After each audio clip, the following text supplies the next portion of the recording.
quartier de la Petite Bourgogne fait partie des secteurs bien connus de Montréal.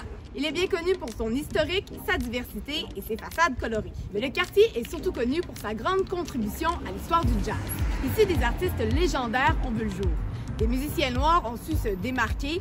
Des clubs privés comme des bars clandestins ont accueilli des centaines de citoyens qui avaient tous une chose en commun, leur amour pour la musique jazz. Mais pour bien comprendre cette époque, il faut commencer par revenir dans le temps.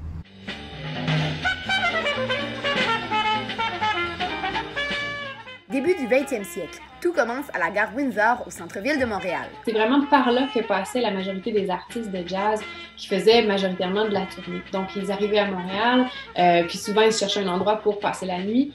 Donc, c'est vraiment autour de la gare Windsor que les premiers clubs de jazz ont poussé à Montréal. Et tout près de cette gare, on retrouve le quartier de la Petite Bourgogne, aussi surnommé le repère du jazz. Un endroit où plusieurs musiciens de renommée internationale ont vu le jour, comme Oscar Peterson et Oliver Jones.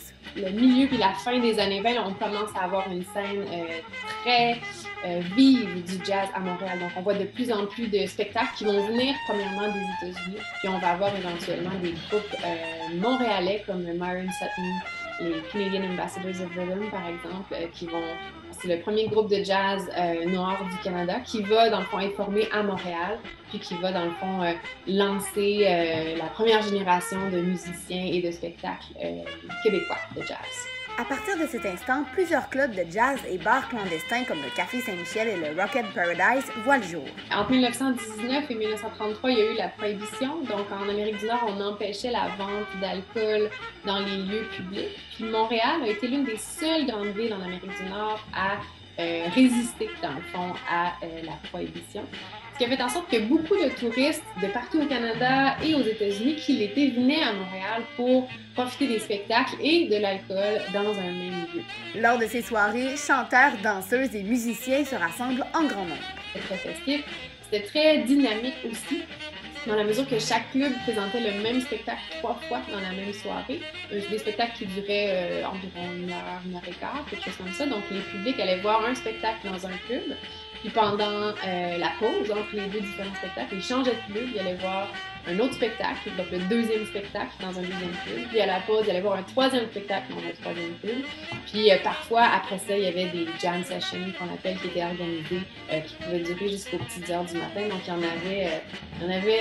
y en avait pour tous les goûts. Et puis les soirées étaient longues et comme mon grand-père et ma grand-mère me l'ont dit souvent, ça finissait souvent aux petites heures du matin. Puis il fallait se rendre à la messe après ça sans avoir dormi. Si les spectateurs étaient si nombreux, c'était principalement grâce aux danseuses. Bien qu'elles soient peu mentionnées dans l'histoire du jazz, elles occupent une place très importante.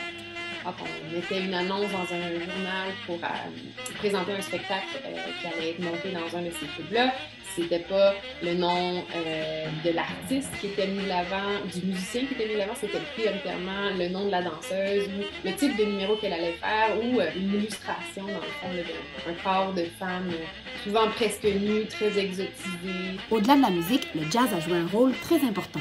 Avec le temps, il brise les barrières raciales puisque plusieurs bars populaires du quartier accueillent une clientèle mixte. Il y avait beaucoup de pratiques ségrégationnistes. Il y avait, géographiquement, la ville de Montréal était séparée en deux en fonction de la couleur. Comme Bernice Jordan, une danseuse jazz, l'a dit dans une de ses entrevues, you do what you do best. Donc, tu te crées un emploi, dans le fond, en fonction de ce que tu es capable de faire.